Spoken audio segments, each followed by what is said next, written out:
नमस्कार दोस्तों। तो चलिए आज हम जानते हैं कि हमें आखिर क्यों हमारे पिछले जन्म का कुछ भी इस जन्म में याद नहीं रहता। गरुड़ पुराण के अनुसार मनुष्य के कर्म ही उसके पुनर्जन्म को निर्धारित करते हैं। मनुष्य अपने जीवन में अच्छे कर्म करता है तो वह सांसारिक बंधनों से मुक्त होकर मोक्ष प्राप्त करता है। वहीं जो मनुष्य अपने जीवन में केवल पाप करता है उसकी आत्मा को नरक में भेज दिया जाता है। अगर आप कभी भी किसी से यह पूछेंगे कि उसका पिछला जन्म उसे याद है तो उनका उत्तर होगा नहीं। दोस्तों, पुनर्जन्म से जुड़ा विषय जितना रोचक लगता है उतना ही रहस्यमय है। लेकिन हिंदू धर्मशास्त्र में इनका जवाब विस्तार पूर्वक से बताया गया है कि क्यों हमें पिछले जन्म का कुछ भी याद नहीं रहता है। इसी विषय के बारे में आज हम जानेंगे कि पिछले जन्म के बारे में हिंदू धर्मशास्त्र एवं पुराणों में क्या उल्लेख मिलता है। हमें पिछले जन्म का कुछ याद क्यों नहीं रहता। दोस्तों, पुनर्जन्म का अर्थ होता है कि एक बार फिर से शरीर को प्राप्त होना। हिंदू धर्मशास्त्रों के अनुसार मनुष्य का मूल स्वरूप आत्मा है, न कि उनका शरीर। पुनर्जन्म की अवधारणा कर्म के सिद्धांत पर आधारित है और जन्म और मृत्यु के चक्र में हमेशा चलता ही रहता है।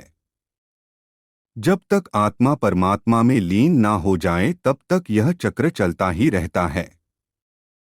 मित्रों, जब भी मनुष्य धरती पर जन्म लेता है तो उसके पिछले जन्म की कोई भी बातें याद क्यों नहीं रहती है। इसका उत्तर हमें हिंदू धर्म के धर्मशास्त्र गरुड़ पुराण के धर्मकांड के प्रेत कल्प अध्याय में मिलता है, जहां पर गर्भधारण से लेकर शिशु की 9 महीने की यात्रा का वर्णन मिलता है। तो चलिए जानते हैं माता के गर्भ में शिशु का वर्णन कैसा होता है।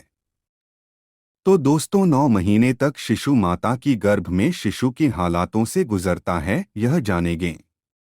गरुड़ पुराण के अनुसार भगवान विष्णु गरुड़ को यह बताते हैं कि शिशु जब मां के गर्भ में होता है तब उसे अपने सभी पिछले जन्मों के कर्म याद होते हैं और वह भगवान से प्रार्थना करता है कि हे ईश्वर, मैं इस गर्भ से अलग नहीं होना चाहता हूँ, क्योंकि बाहर वही सांसारिक दुनिया है जहाँ मुझे जाने अनजाने में पाप कर्म करने पड़ेंगे। इस कारण मैं बड़े दुख से व्याप्त हूँ। फिर भी दुख रहित होकर आपके चरण का आश्रय लेकर आत्मा को धारण कर संसार में मनुष्य जन्म का उद्धार करूंगा। माता के गर्भ में पूरे 9 महीने रहते रहते शिशु भगवान से यही प्रार्थना करता है। लेकिन यह समय पूरा होते ही धीरे धीरे 6 मास के बाद शिशु का मस्तक नीचे की ओर और पैर ऊपर की ओर हो जाते हैं। ऐसी स्थिति में वह चाहकर भी इधर उधर हिल नहीं पाता है। वह खुद को एक पिंजरे में बंद हुए पक्षी की तरह महसूस करता है। इसके बाद वह फिर अपने आसपास गंदगी देखकर वह भगवान से फिर प्रार्थना करता है और कहता है, भगवान मुझे बाहर कब निकालेंगे। 6 महीने बीत जाने के बाद शिशु को फिर भूख प्यास लगने लगती है।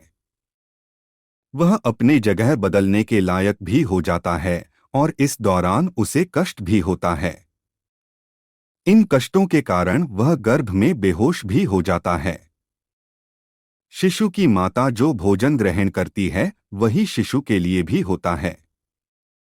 दोस्तों, तो चलो अब जानते हैं कि हमें पिछले जन्म के कर्मों क्यों याद नहीं आते। गरुड़ पुराण के अनुसार प्रसूति की वेदना से जैसे ही सांस लेता हुआ शिशु अपने माता के गर्भ से बाहर निकलता है तो उसे किसी भी बात का ज्ञान नहीं रहता और अपने सभी पिछले जन्मों के कर्मों को वह भूल जाता है।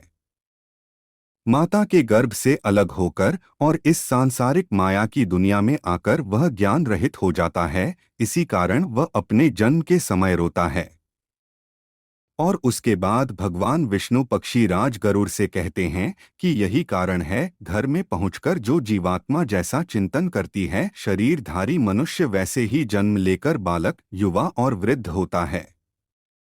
गर्भ में चिंतन की गई बात वह सांसारिक मोह माया के चपेट में आकार भूल जाता है। तो दोस्तों, आपको समझ आया होगा कि हमें पिछले जन्म का याद क्यों नहीं होता। उम्मीद है आपको हमारा यह वीडियो अच्छा लगा होगा। तो दोस्तों, हमारे चैनल को सब्सक्राइब अवश्य करें। साथ ही वीडियो को लाइक और शेयर करना ना भूलिए और साथ ही कमेंट में जय श्री कृष्ण अवश्य लिखिए। धन्यवाद।